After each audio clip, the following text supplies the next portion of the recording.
Hi, it's Dennis Daly, inviting you to sit back and relax and listen to another edition of the Sunday Detective Theater.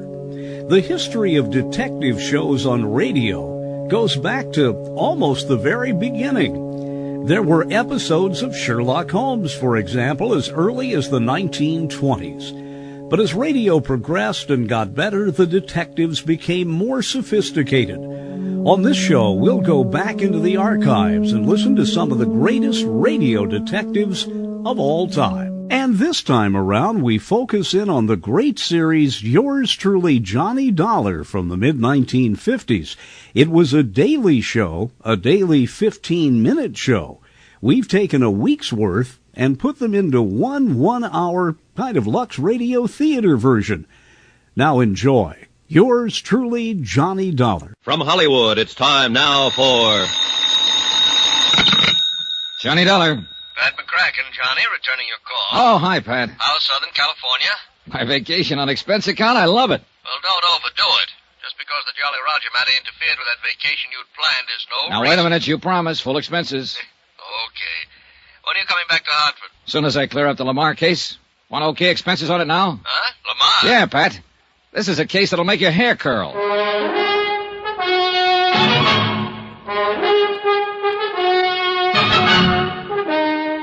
Tonight and every weekday night, Bob Bailey in the transcribed adventures of the man with the action-packed expense account, America's fabulous freelance insurance investigator. Yours truly, Johnny Dollar.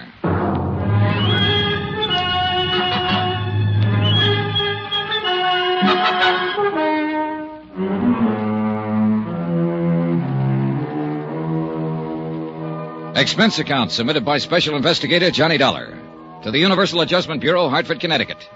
The following is an accounting of expenditures during my investigation of the Lamar matter. Expense account? Forget it. I'm on vacation. As far from Hartford, Connecticut, center of the insurance business as I can get. Yeah, I'm in La Jolla, California, and I'm staying in a big ritzy motel called El Crescenta. Alone. Oh... there is a girl down here. A lot of them, in fact. But one in particular. Ronnie Lamar, her name is. Sounds like somebody in show business, doesn't it? But she isn't. Tall, 5'8", brunette, pretty as the devil. And I gave her the line that my so-called business back east consists of nothing more exciting than running a filling station. How can you afford to come all the way out here to California for a vacation? To say nothing of staying at the El Crescenta. Rich uncle, Ronnie. Died and left me a couple of $1,000 to do with as I see fit. This is the way I see fit. Only a couple of $1,000. Mm-hmm. Gee, that's too bad. A couple of $100,000, I might really fall for you. Oh, Ronnie, how can you? Here I thought these last 3 days and evenings with you were due solely to my overwhelming personal charms. Your charm has nothing to do with it. Kiss me again, anyhow. With Ronnie around, who needed a couple of $100,000? The gal was just about all anyone could ask for. And I don't mean for just a quick vacation time romance. I'd spotted her the minute I'd landed here at this hotel. More like a guest ranch by the seashore. Beautiful, modern cottages set around a big green lawn with a swimming pool in the center big enough for the Olympics. Carports beside the cottages loaded with Eldorados, Continentals, and a handful of foreign sports jobs. And a beautiful big dining room and a building set up to look like an old clipper ship. And food and service worthy of Oscar of the Waldorf. And what was I doing here? On expense account, remember? Yeah, I'd spotted Vonnie the night I arrived from San Diego after clearing up the Jolly Roger matter and set my sights for her immediately. Naturally, I wondered what so attractive a girl was doing alone here. She cleared that up for me at dinner the second night. I still don't understand why Daddy hasn't arrived yet. Oh, he's supposed to join you on this vacation? We always spend our vacations together. At least we have since Mother died a few years ago. You're an only child? Yes. Really a foster child. Just as we were about to take our plane, some crisis or other arose at the plant. So he made me come along and wait for him. Lamar Metal Products. Lamar Oh, yeah. Aircraft components, isn't it? South Bend, Indiana? Yes. You know how crisis can arrive in a business like that. Sure, imagine so. Government orders, all that sort of thing. Yeah. Well, you'll probably hear from him before. Oh, Here, waiter, would you like to get us... Senorita, a telegram for the lady. Oh?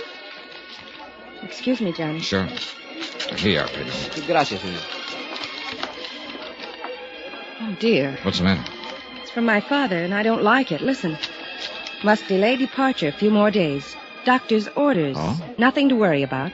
Stay there in La Jolla until I join you. Love, Daddy. Oh, that's too bad. But doctor's orders. There's nothing wrong with Daddy. He had a new insurance examination just a month ago. They gave him a clean bill of health. What company? Try Mutual something or other, but what difference does it make? There's something wrong about this, I'm sure of it. Oh, why don't you phone him? Yes. Yes, I will. My cottage is right next door here. Come on. It was none of my business, but the name of Tri-Mutual rang an old familiar bell. Yeah, I'd handled a lot of cases for them. Anyway, she wasted no time in putting through a call to her father's private number in South Bend. Yes, operator? Thank you. I don't know why I didn't go to my own cottage to make this call. My pleasure. I guess I'm a bit upset by this wire. I don't blame you. There's nothing wrong with Daddy. There can't be. Well, maybe he just made the mistake of mixing too many oysters with too many martinis. Hello? Hello? Daddy, what's this telegram you sent me? Oh. Oh, I see. Oh, well, you had me scared for a few minutes. Oh, yes, fine. Mm-hmm. Yes, if you must know the truth, I have. Johnny Dollar. Uh-oh. Very. Careful, gal. Oh, he says he runs a filling station, but I don't believe him. I'll tell you all when you get here. And hurry, darling, please. All right, Daddy. Good night, dear. Oh, thank goodness. You don't know how close your guess was, Johnny. Oh? It was just a slight case of indigestion. Plus the fact he wanted another day at the plant. Well, good. Then let's go back to the dining room and see what kind of indigestion we can accumulate. Well, that started it. 3 days and nights of as much fun and relaxation as I've had in years. A wonderful place to stay, a private beach that I'll wager is second to none on the Pacific coast. Swimming, water skiing, skin diving, sailing, everything. Oh, this was it. Or so I thought.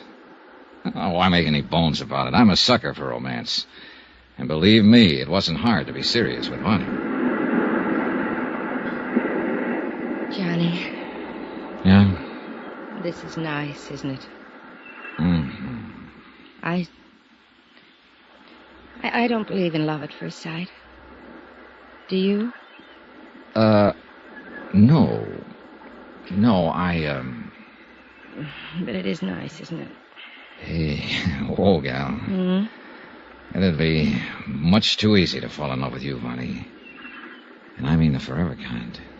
Well, would that be so terrible? And you've got one big strike against you, you know. Johnny, what? Money. Money. You lose. Huh? I have nothing, except what my father gives me. You know, allowance and for clothes and things, and you know. So you see, I'm just as poor as you are. Only you aren't. You wouldn't be staying at a place like this. Another thing. You know absolutely everything about me. I know you don't make a living by running any old filling station. Johnny Dollar at the sign of the Flying Red Horse. Oh, stop it. Well, for all you know, I'm a gangster, a safecracker, a jewel thief. Or worse still, playboy scion of a wealthy family who never did a lick of work in his life. In other words, a worthless bum. Don't say that, Johnny, even in fun. How'd you fill 'em, huh? Yes, and their mothers. Old dowagers trying to marry them off to another wealthy family. Add the name Lamar to their end of the social register listing. Insure the fortune with another fortune. I thought you said you were poor. Well, you know what I mean. A bunch of worthless fops, that's all they are. I've seen better men among the servants and chauffeurs, a little Mexican boy who helps one of the gardeners, and the young businessmen there in South Bend and in other cities. Maybe earning just enough to make ends meet, but men, ambitious, hard-working, willing to get somewhere on their own merit, and, well, you know what I mean. Mm-hmm. Why don't you marry one of them, Bonnie? It isn't as easy as that, Johnny. You know it. Maybe I was waiting for someone like you to... I still don't believe in love at first sight. Good. Let me snuggle again. Right before we started this horrible discussion. Mm-hmm. Sun's going down, though, honey. And this little niche in the rocks is going to get cold. Yeah, look. Everybody else has left the beach. Come on, snuggle. I like it. Kiss me. And I thought I'd have to ask for it.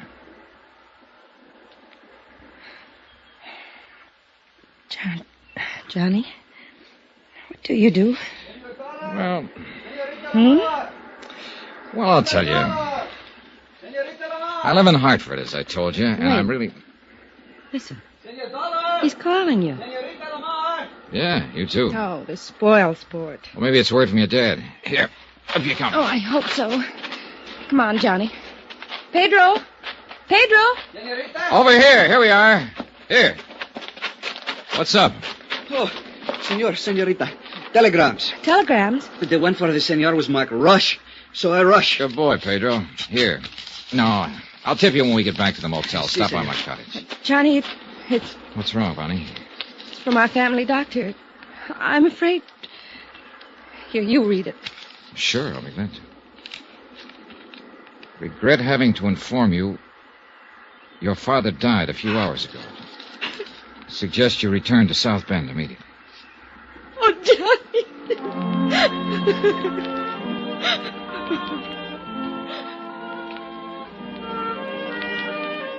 It was a few minutes before Vonnie could pull herself together enough to walk from the beach up to her cottage where she could pack her things for the trip back to South Bend. I told her I'd make the necessary plane reservations for her. But what I didn't tell her was the contents of the wire I'd received, the one marked Rush. It was from Pat McCracken at Universal Adjustment Bureau. A request to call him at his home in Hartford immediately. I put through the call. Hello, Pat McCracken. Well, Killjoy, what's on your mind? Johnny? That's right. Hey, you got my wire. Why else do you think I'm calling? I tried to get you long distance all day. Your motel didn't seem to know where you were. Well, that was my doing. They might have spoiled a beautiful romance. But what's on your mind? Johnny, you've got to cut your vacation short. Oh, no, you don't. And you've got to come back to Hartford right away. What? Now, listen, I'm yes, just... but plan to make a long stopover in South Bend, Indiana. South Bend? That's right. Oh, I get it. This is a gag. Or did you know I'd figured maybe on stopping over there anyhow? I don't know what you're talking about, but now listen. By a rare stroke of luck, we just got word of the death this morning of one of Tri-Mutual's bigger policyholders. How much? $1.5 million. Man named Thomas Rene Lamar. Lamar? Pat! Now listen, Johnny. The circumstances lead us to think it may be murder.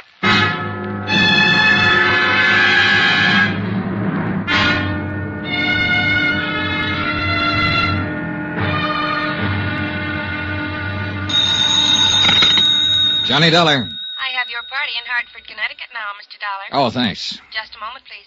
Hello, McCracken, Universal Adjustment Bureau. Hi, Pat. Johnny, are you still in La Jolla? Didn't you get my telegram? Sure did. And I'm getting ready to leave for South Bend right now. In the company of a beautiful, charming, lovely... Now, look, son, your vacation is over. Charming, lovely girl named Vonnie Lamar. Okay.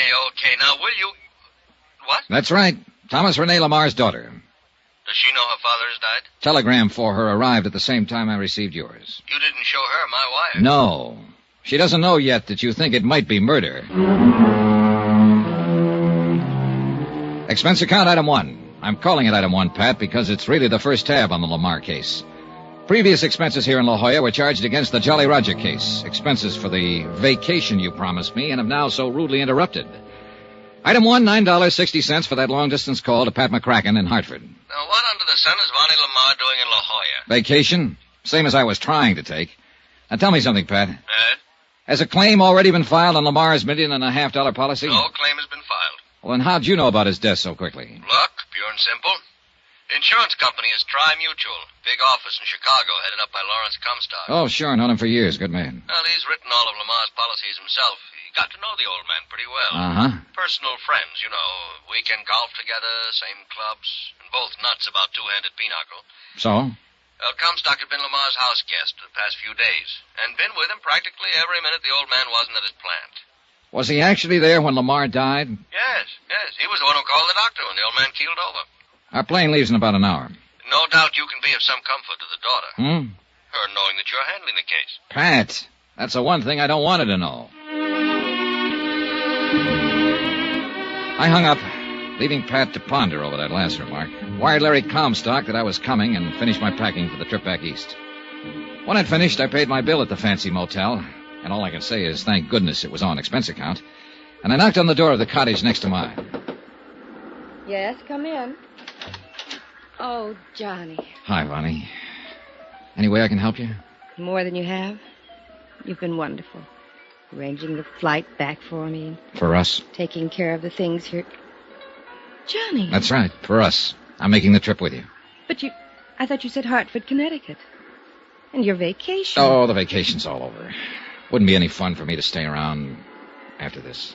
Oh, darling. And South Bend is along the way. I'd feel better if I kind of took you home rather than let you make the long trip alone under the circumstances. And maybe I have some business or something to attend to there. Darling, I don't know what... Easy, honey. Oh, you made it so wonderful. When Daddy couldn't get here these last few days, and now that this terrible thing has happened, you stick by me this way. It's the only way I'd have it. You're so wonderful. All right. Come on now. Come on, get your things together. I've called for a cab to the airport in San Diego. Come on. Oh, thank you, Johnny. I love you for this. Sure. I can't say I exactly relish thoughts of the flight back east, much as I hoped I could be of some small comfort to the girl, much as I genuinely wanted to. Such things can be pretty rough, particularly in this instance. But I am an insurance investigator, and in a matter of this sort, $1.5 million at stake, the possibility of murder, well, it's up to me to suspect everyone, whether I like it or not. Yeah, I sometimes think it's a pretty rotten racket to be in. Johnny. Sleep, Vonnie. Sleep. You'll need all of it you can get before you have to face things at home. I wasn't sleeping. I was just thinking. And being so thankful that you're here with me. Honey, I wired ahead for a hotel reservation. What? Yep. I'm going to stay in South Bend a few days. You wonderful one. No, I'm going to be honest with you. I also wired a friend of mine, a fellow with whom I do business now and then. So well, anyhow, I'll be there for a few days and maybe more, and as long as I can be of any help to you. It's funny. You know, you still haven't told me what you do. Well, don't worry about that now. But I'm curious. Tell me. It'll give us something to talk about. Did you wire anyone at your home about your arrival? Yes, Harrison the butler. Johnny. Well, how about the doctor who telegraphed you? Yes, Dr. Wilson, too. Honey. Wilson. Edward T. Wilson. Now tell me. No, you stop talking and try to get some rest. But all... I'm going back to the lounge in the tail section so that you'll have nothing to do but get some sleep. Then you won't tell me. No. Tomorrow. Sleep. Thank you, Johnny. Now I can, maybe. Yeah, rough. Very rough. I felt like a traitor to her. Well, we landed in Chicago at 10 a.m. and took a cab from the airport to the Lamar home on the outskirts of South Bend. I'd never before realized that the big industrial city with all its huge, dirty, sprawling factories had such a wealthy residential section. And the Lamar home on Parody Lane was one of the most impressive of all, set far back in what must have been an acre of well-kept lawn. In addition to Harrison, the butler, we were met at the door by the housekeeper, cook, upstairs and downstairs maids, and a couple of other servants, all of them obviously in deep sorrow over the passing of the master of the house. And may I most humbly for all of us express our deepest sympathy in this hour of this... It's all... Thank you, Harrison. Thank you all. I'm going to my room and we'll call you when... Yes, miss? This is Mr. Dollar. Mr. Dollar. He's to be admitted to the house. Any time I'll be here, Vonnie, as soon as possible. And you know where to reach me. Yes, Johnny. Thank you. And now to get to work, whether I liked it or not. I took the cab to the townhouse, dumped my bags, then back to Chicago in the office of Lawrence Comstock, Tri-Mutual's representative. He was waiting for me. Well, Johnny, you sure walked into something this time. Thick one, Larry? You don't know. You don't know the half of it. The $1.5 million of it. You gave Pat McCracken back in Hartford the idea that Lamar's death might be murder. I think it is. I really think it is, Johnny. Why? Tom Lamar was one of the best friends I ever He had. should have been. Your commission on the insurance he was carrying was enough to set you up for life. Oh, no, Johnny, don't talk like that. Tom was a good friend of mine, quite aside from business. I sold him his very first policy years ago, and he was just a bookkeeper for Atlas Processing Company, earning $70 a week. And when he married Delise... Delise? That's his wife, who died 5 years ago. Oh. That policy was only for $2,500, straight life. So? Well, you know how little my commission was on that. But I liked him. I saw that he had a spark about him, that with the proper kind of encouragement, he could go places. And he did. Yeah, so I understand. I understand the Lamar Metal Products is a really big thing. General Metal Fabricators just bought them out. Oh? Yes, and Tom was getting all ready to retire. Spend the rest of his days having fun, golf, fishing, winters in California, and summers in Minnesota, that sort of thing. And taking care of Vonnie, his adopted daughter. Yeah. Kind of worth taking care of, too. Eh? I know her, Larry. Met her in La Jolla, California. Oh, then you... Brought her back here to face the sad fact of her father's death. Why, I didn't... Oh, yes, of course. The family doctor, Ed Wilson. I should have realized. He sent a telegram to Vonnie to the same place you were, in La Jolla. She's a wonderful girl, John. You're telling me. But, Larry... Yes? Something you told Pat McCracken back in Hartford has led him to think that possibly Thomas Lamar was murdered. Johnny, in the years I've known Tom Lamar... Yeah? I've not only known him, but I've known his family. Well? And much of his affairs, personal as well as business. Well? His wife, Delise. I would have married her long ago if I'd been able. Oh, get to the point, Larry. Oh, yes, of course. And his daughter, Vonnie. I wish she'd been my daughter, my child. Come on, Larry. Come on, get at it. She's a wonderful girl. You said that. Oh, yes, of course. Well, there were things in her past, Vonnie's past, that even her mother and later her father didn't know about. But I did. For heaven's sake, man, get to the point. You too? Yes, me too. Yeah, me. The confirmed bachelor. Take him or leave him. Have fun. Forget him. Make a big... Come on, Larry. Listen, Johnny. Now listen carefully. Dr. E.T. Wilson, Ed Wilson, an old friend of mine as well as Tom. Yes? It was Ed who made the last insurance examination 4 months ago. Thomas Rene Lamar was in better health than you are. After all, he was only 59, and he'd lived a careful life, taking good care of himself. Well, go on. We were sure of his physical condition, sure of it. That's why I let him add to his already large policy. Larry, you've told Pat McCracken, and you've admitted to me that you think Thomas Lamar was murdered. Yes, John. Because of one man. Who? The one man who shared his confidences, business and personal. Yeah? Who was closer to him than even Ed Wilson or me. Well, who? One man who alone could be sure of benefiting by Tom Lamar's death. Oh, look, Larry, that bush you're beating around is getting bigger and bigger. It's so simple, John, so discouragingly simple. All right, Larry, all right. Take it any way you like. I'm here for 2 reasons. Because I'm assigned to this case, and because of Vonnie. Yes, I know. Now, who is it you suspect? The man Vonnie is really in love with. Oh. I'm sorry, John.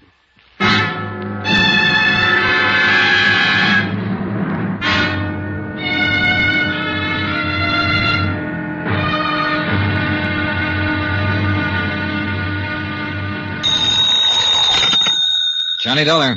Johnny, this is Vonnie. Oh, yes? Please, come out here to the house, right away. Is something wrong? Johnny, you said you came back here to South Bend to... Well, because you didn't want me to have to be alone to face the death of my father. Yes, dear, Johnny, you also said you have business here. Well, yes. Is it connected with my father's death? Vonnie. Please, dear, don't lie to me. He was insured for over $1 million. Or do you know that? Listen. Was this business of yours connected with Daddy? Was it because you, too, think he was murdered? Johnny? I'll come out and see you.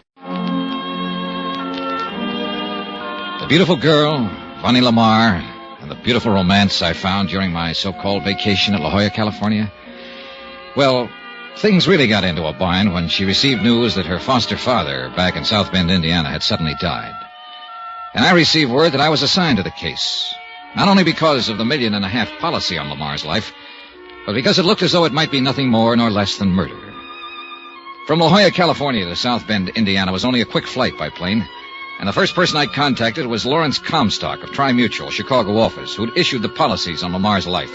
Yes, Johnny, the only two real friends Thomas Lamar had these past few years since his wife died were Dr. Ed Wilson and myself. And Wilson is the man you called in when Lamar died? Yes, you see, Tom and I used to spend a lot of time together. Weekend golf, belonged to the same clubs, that sort of thing.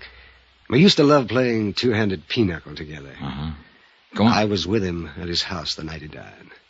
And so unexpectedly, Johnny, as I told you, he'd had a most thorough physical examination only a few months before, or I'd never have permitted him to increase his insurance to $1.5 million. Must have cost him a fancy premium. It did. It did. Prohibitive. But that was the way he wanted it. For his adopted daughter, for Vonnie, whom you know. And if you're half a man, having spent a few days with her in La Jolla, you're in love. Oh, shut up and tell me what you know, will you? You said murder. Oh, yes, I'm sorry, Johnny. It began last weekend. As I often do, I spent the weekend with Thomas Lamar. Well, Friday night, Dr. Ed Wilson was with us. We played three-handed pinochle. Yes. Tom was in perfect health. I know he was. And our evening was all fun, completely uninterrupted. Except by young Marson. Marson? Tom's confidential secretary. And he's the one. Larry, you are the one who told Pat McCracken back in Hartford that you thought Thomas Lamar was murdered. That's why you wanted me to come on out here to investigate the case. Yes. All right, now tell me the truth. Is it because of your great friendship for Lamar? Because of the $1.5 million policy through your company? Or because you really think he was murdered? Are you here because of the commission you can earn on a case as big as this? Or because Thomas Lamar happened to be the father of Vonnie Lamar? I was ordered on this case from Hartford. Oh, yes. Oh, yes, of course. Okay. All right. Now, maybe I'm a silly old fuddy-duddy. Maybe I'm more worked up over this case than you are, whatever the reason. But let me tell you this thing in my own way. Go on, Larry. Well, we know, Ed Wilson and I because of being so close to Tom Lamar so long, Ed because of his medical knowledge. We know that Tom was in perfect health. His 59 years were nothing for a specimen like him. Ed left Friday night. I stayed on. Saturday, we played 9 holes of golf. Tom wanted to play 18, but I didn't feel up to it. And that night, we played pinochle. Just the two of us. And we got to bed early. Well, Sunday, we just sat around and talked until evening when we played cards again. There was no strain, Johnny, even if the man had had a bad heart or something. I understand. Now, what about this Marson you named? We quit shortly before midnight. I was tired, my years, no doubt. And I knew Tom would have a hard day at the plant on Monday. And so I suggested we get to bed. He smiled, as only Tom could smile. A warm, tolerant, yet at the same time understanding and friendly, completely friendly smile. Go on. And he said he'd probably have to take one of Ed Wilson's sleeping pills to doze off so early. But I knew, Johnny. You knew what? Sugar pills. That's all Ed had ever given him. Sugar pills. I think Tom knew it, too. Well? I went up to my room, Tom to his. I heard the water running in his bathroom. About the same time, I was brushing my teeth. And then the crash. Crash? Yes. I ran out through the hall to his room. He was lying on the floor of the bath. Broken tumbler beside him. He left the bottle of sugar pills still open. He'd taken one of them? Yes.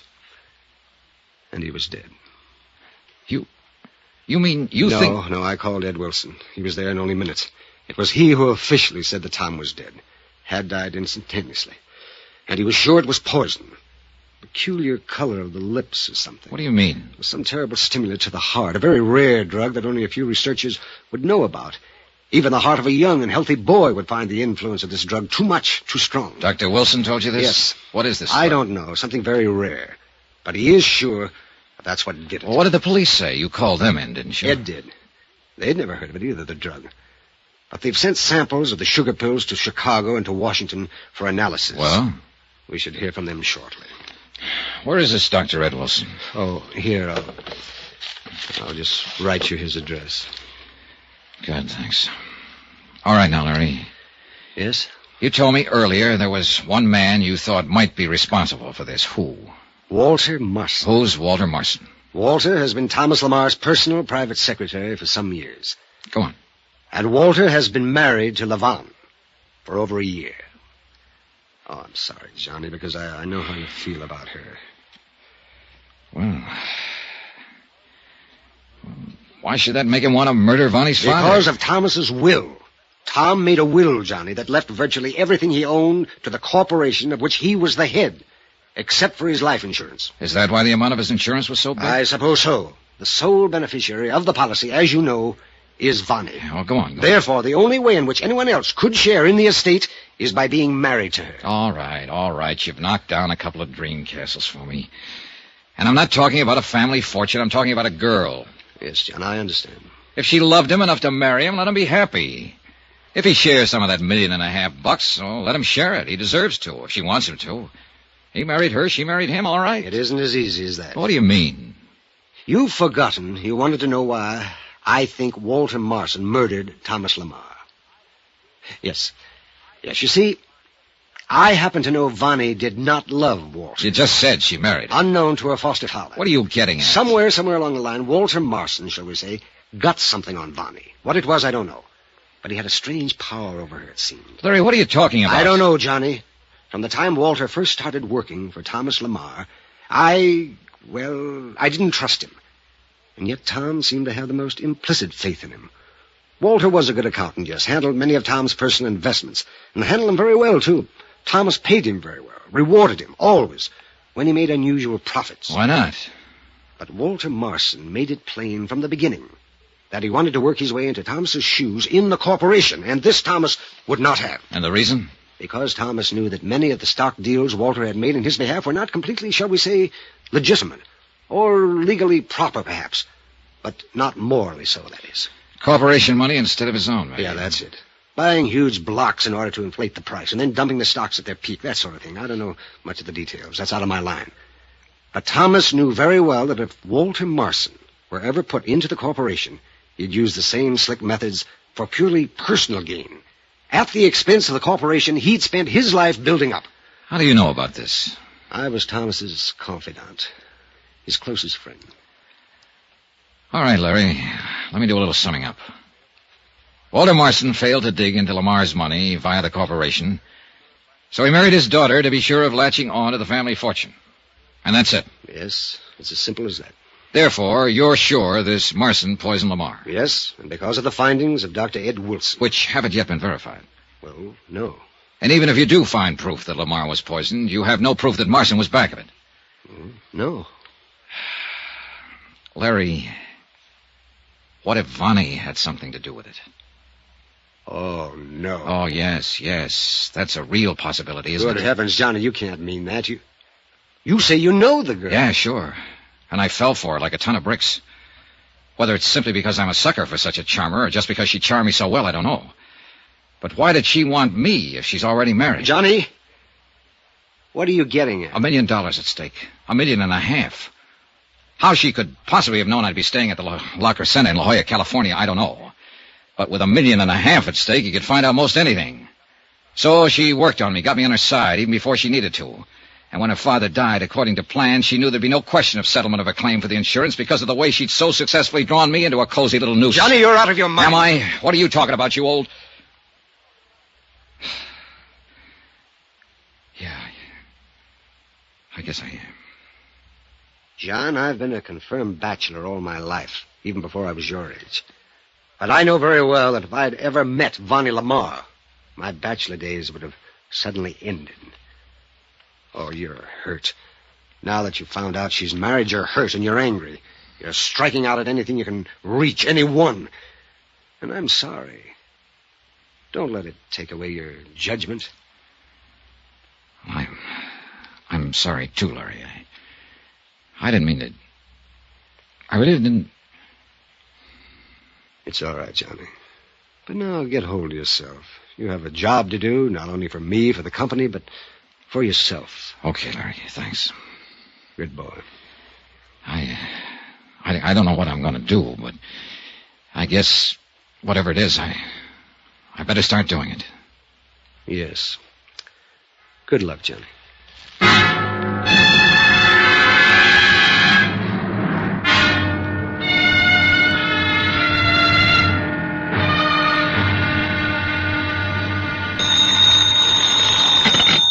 Johnny Dollar. Dr. Edward Wilson, Mr. Dollar. Oh, hello, Doctor. Mr. Comstock of Tri-Mutual Insurance asked me to call you. Regarding the death of Thomas Rene Lamar. Yes. I've just left the police department. The chief autopsy surgeon... Yes? There's no question about it. Thomas Lamar was poisoned. I see.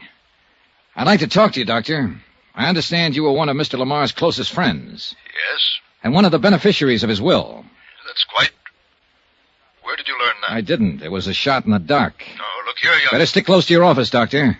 I'm on my way over to see you.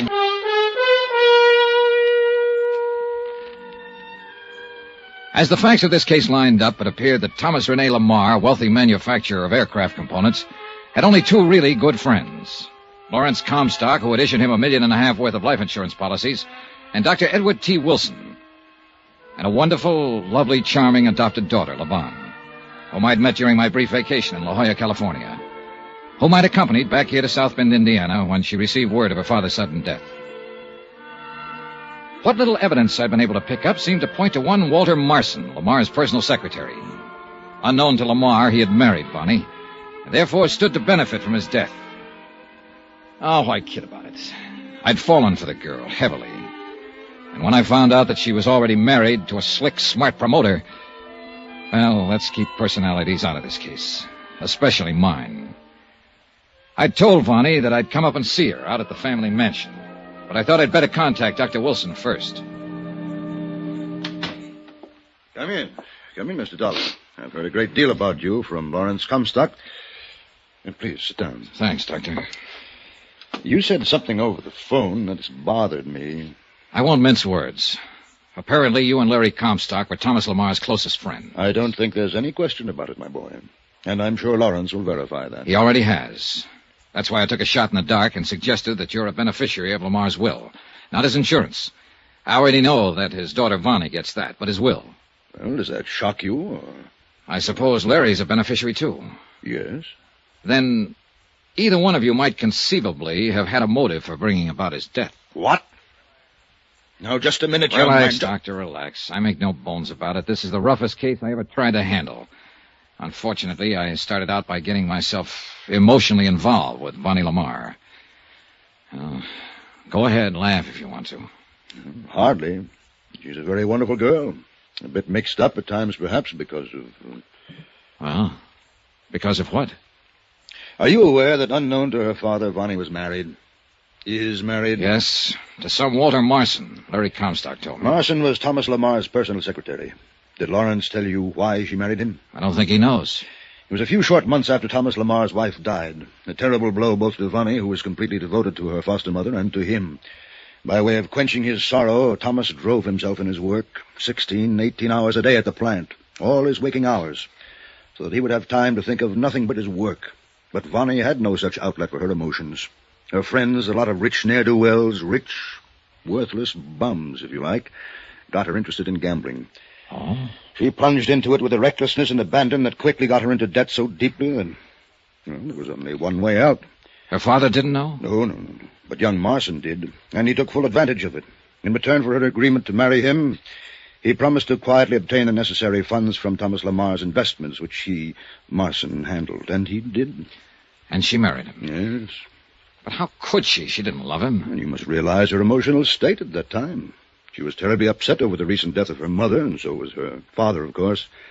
She knew the shock it would be if he ever knew of her gambling and the tremendous debt she'd incurred. She was beside herself, ready to do anything. So she married Marson. I could kill him. Now, let's get one thing straight, Mr. Dollar. Yes? You, too, are a bit upset when you came in here. You spoke as though you might think both Lawrence Comstock and I could have motive for wanting Thomas's death. I'm sorry, Doctor. It's true that we are beneficiaries of his will. At least Thomas assured us we were. But only in a very minor way. Thomas was loyal to us as he was to the servants who have been so devoted to him for so long. And whatever little he has left us and them... I'm sorry, Doctor. I guess I was just feeling hurt and angry and taking it out on anyone I could find. At least that's the way Larry Comstock put it. And he was right. Now I got a job to do. What have the police found out? Only enough to back up my immediate suspicion that Thomas was poisoned by pyrodamron. Pyrodamron? Yes, it's a little-known drug that produces tremendous but only momentary stimulation to the heart, causes the heart to almost literally burst, and it leaves virtually no traceable residue in the system. But you said the chief autopsy surgeon found out... No. He found only positive indication that pyrodamron had been used. I found the first clue to it only minutes after Thomas died. A staining of the tongue that even then was rapidly disappearing. Can you tie this drug in with Walter Marson? No, the fact that it was available at all has stumped both the police and myself. The last known source was a small island off the coast of Greece, many, many years ago. And all the tiny plants from which it could be obtained as pollen were burned by the Greek government. But somebody, somewhere, must have had some seeds, planted them, and obtained this pollen. Yes. How do you suppose Mr. Lamar took the stuff? Well, it could have been mixed with one of the medicines in the cabinet in his bathroom, but we found no traces. Uh-huh. Larry Comstock said you used to give him harmless sugar pills as a kind of sedative. Yes, and Thomas knew they were perfectly harmless, but he occasionally took them anyway. It was a kind of joke. Could this pyrus stuff have been mixed with them? We found no trace in the bottle. But you would have been able to. Yes. It is only in assimilation by the human body that dissipation is so complete as to make it virtually undetectable. I'm afraid I haven't been of much help to you, Mr. Dollar. I think you have, Doctor. I think you have. Why, yes, I'm sure I can find what you're looking for. You see, I myself am quite a student of rare drugs and poisons. Oh, what's that? Well, after a long, dull day here at the library, I enjoy nothing more than curling up in a big chair in my little apartment and reading detective fiction. Oh, well, where's the book? I'll show you. But quietly, please. We must maintain the proper atmosphere for our readers. Oh, sure. Yes, I know the poison pyrodamron very well. It was used in that wonderful story, The Case of the Yellow-Lipped Monster. Oh, excellent book. Thrilling. Oh, you should read it. Yeah, well... Pyrodamron was new to me, so as usual, I had to find out all about it, and I did find out, too. The plant it's derived from, where it's grown, where it was grown. You see, it's been extinct now for many years. Yeah, I understand. Now, deadly thing, terribly deadly. But now here is the book that will tell you all about it. The title is Flora Exotica Mediterranea. That means exotic flowers of the Mediterranean. Flora Exotica Mediterranean. What's the matter? I don't... Oh, good heavens, it isn't here. You sure? But it was. I'm sure it was only yesterday. Oh, dear. Well, here, do you see? It was taken out from right here. Well, who took it out? I don't know. Won't your records show? No, I never permit any books to be taken from this section without my knowledge. Never. Afraid somebody'd consult the stuff for ulterior motives? Oh, dear, no. It's just that the only ones who want these books are the rabid whodunit fans like myself, and, well, I like to talk to them. Well, isn't there some other book that might give me the information I want? Oh, not another book in the world. I know. And now, oh, tragedy, it's been stolen. Well, this was one time a hunch didn't pay off. Quite the contrary. I'd wasted a lot of time. Expense account item 9, 520, taxi out to the Lamar mansion. I was almost relieved to learn that Vonnie was not home.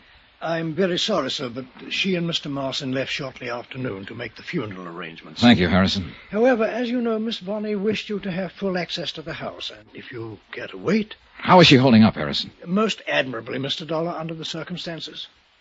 Mr. Lamar's passing has been a terrible thing for her, for all of us. Yes, sure, of course. What will happen to the house, I don't know.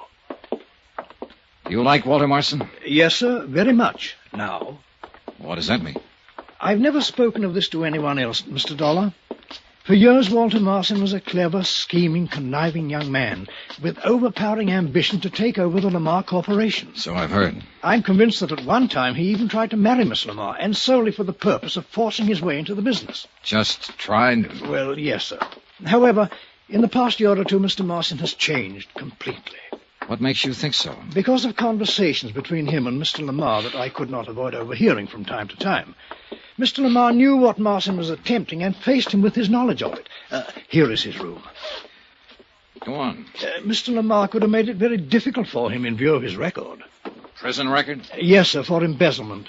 But instead he gave the young man another chance. So? Go on. And Mr. Marson made the most of it. He changed completely.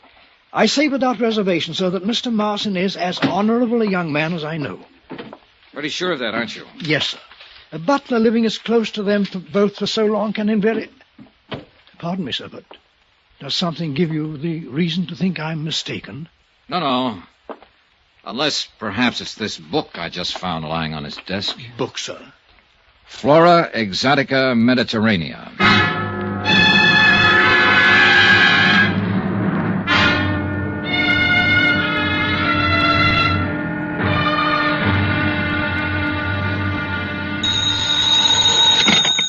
Johnny Dollar. This is Larry Comstock, Johnny, at Tri-Mutual Insurance. You're out at the Lamar home. Yeah, Larry. Police crime lab find out anything more about the stuff from here they took in for examination? Yes, they certainly did. Well? They found traces of that poison, pyrodameron, on the toothbrush that Thomas Lamar was using just before he died. Are you kidding? Oh, no, indeed, John, not a bit. There's a murder weapon for you, a toothbrush. Larry, send the cops out here. I think I've just about got this case sewed up. It was in La Jolla, California, during my so-called vacation, that I met, and I must admit, kind of fell for Vonnie Lamar. It was from La Jolla that I flew her back to South Bend, Indiana, when we both received news of her foster father's sudden death. All the clues I'd been able to dig up seemed to point to one Walter Marson, who had been Lamar's personal secretary and who lived at the Lamar mansion. At his room, there in the house, I found the one book in the world that described the poison, pyrodameron, that had killed Thomas Rene Lamar. Poison derived from a pretty little yellow flower, once raised on an island near Greece. The flower was sudden death in its pollen. Huh? You're Johnny Dollar, aren't you? Harrison the butler said you were up here. And you must be Walter Marson. What are you doing in my room? Let me ask the questions, Marson. Now, just a minute. Look, mister, you may as well know it. I'm an insurance investigator. So Harrison said, but I don't believe it. Right here. My credentials. Oh, I see, but I thought... You thought I was just a boyfriend that Vonnie Lamar met in La Jolla and who just came back here with her to comfort her over the loss of her father. Yes, that's right. Well, you were wrong, mister. Or partly so. The main reason I'm here is to find out who murdered Thomas Lamar and why. And I think I found out. You have? Well, who, Mr. Dollar? Interesting book you've been reading here. Oh. Flora Exotica Mediterranea. Stolen from the Central Library over in Chicago, wasn't it? Well, yes. Yes, it was. Found a poison in it, didn't you, Marson? Pyrodameron. Deadly, quick, and hard to trace. So rare that the chances were pretty good it wouldn't even be recognized. But it was. Where'd you get it, Walter? As you said, at the library. I'm talking about the poison, the pyrodameron that killed Thomas Lamar. Oh, no. You're all wrong. Am I? Who besides Vonnie would benefit from the $1.5 million insurance on Lamar's life? Well, what made you think that... I know you I'd would, because I know you're married to Vonnie. No. You tried to inveigle your way into Lamar's business, but he wouldn't have it. All your chiseling and conniving and phony stock transactions got you nowhere. So you did the next thing you could think of. You got something on Vonnie and forced her to marry you. So you thought you'd at least be sure of a big hunk of the insurance money over my dead body. No, look, Dollar, maybe I was married to Vonnie, but... I found out about her big gambling debts, got her off the hook by some fancy manipulation of her foster father's investments. No doubt threatened to tell him all about it unless she did marry you, and thereby guaranteed yourself a prosperous future. Oh, and you timed the whole thing beautifully when she was emotionally upset over the death of Mrs. Lamar. No, Dollar, you don't know what you're talking about. Couldn't wait for him to die a natural death. Dollar. Mr. Dollar. Sure, go ahead, speak up and make it good. Well, I was married to Vonnie. But I'm not now. Sure. That's right. I did want a place in Lamar Metal Products, and I thought I could get it by showing Mr. Lamar how clever I was. Well, instead of throwing me out, he gave me another chance. I'll be forever grateful to him. It was a turning point in my life. I give you my word, Mr. Dollar, I've done nothing since that time that's been anything but completely honest and above board. Pretty speech. No, it's true. It's true, I swear it. Nevertheless, you married Vonnie in the hope We're that... divorced. You're what? Well, it was the only honorable thing I could do. Would you like to see the final papers? Vonnie mailed them to me from Reno before she went to La Jolla. You mean she... Yeah, let me see them. Here. My desk. Don't try to pull a gun out of there, Marson. You still don't believe me, do you? Here they are.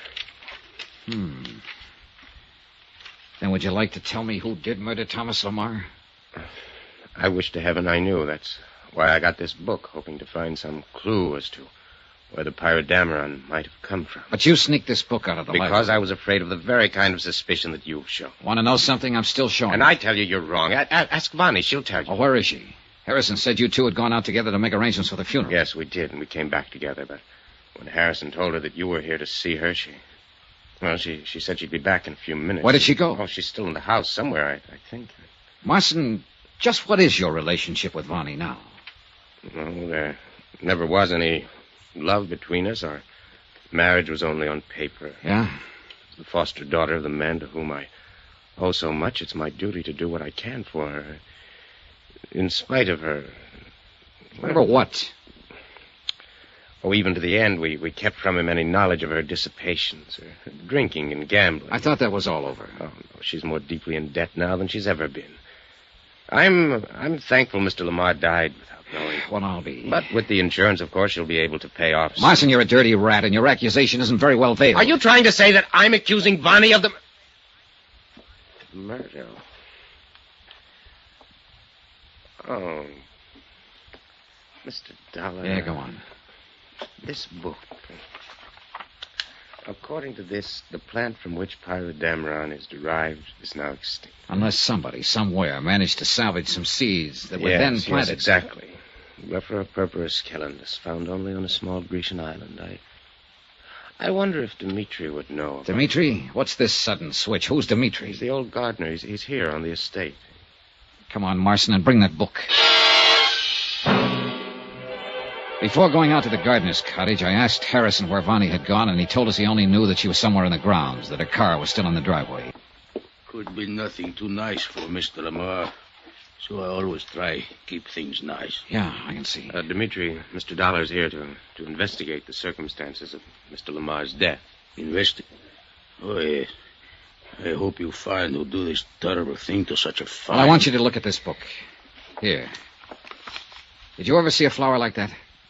Oh, yes. Yes, where? In old country. In Greece it used to be, but no more. You never saw it in this country? No, yes. Well, which is it? I should not say, because in old country is against the law. I don't know why. Well, I do. Go on, Dmitri. But I keep many of my nice seeds anyway. And some of them were for this flower? Yes. You don't mind?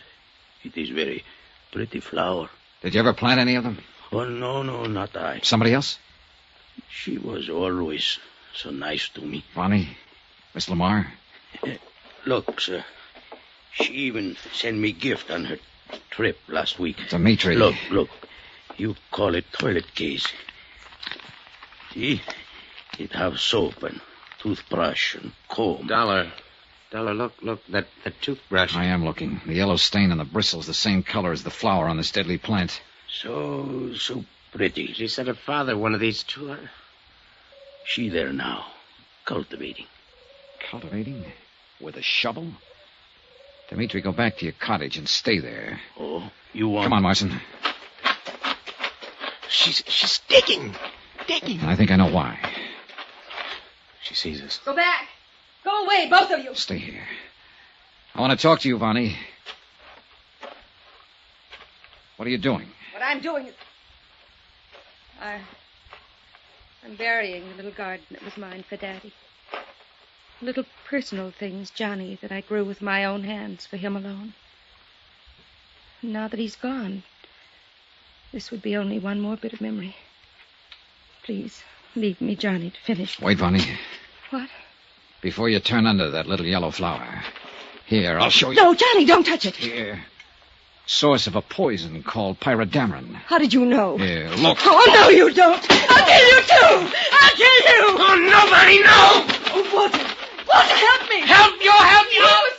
Johnny was in love with me, but I turned him down, and he came out here. No good, Vonnie. I hate you. I hate you both.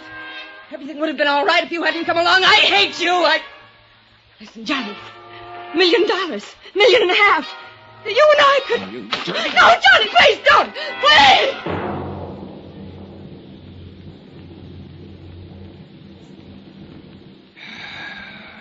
Believe me, this is one case I wish I'd never seen. Oh, sure, you, the company, are all right. You won't have to pay off $1.5 million in insurance. Your gain. But me, I've lost something. Faith and... I'm sick over the whole thing. Expense account, I'll add it up later. Right now, I'm going out and get some flowers. Some clean flowers.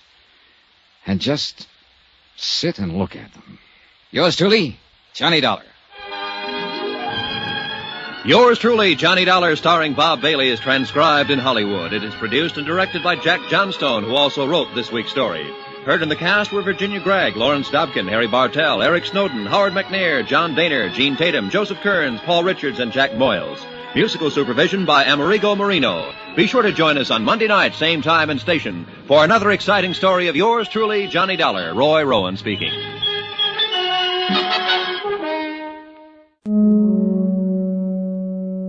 And there you have it. We're focusing in on Johnny Dollar, one of the great detective series of all time. Thanks for joining me, and come back again right here on YouTube.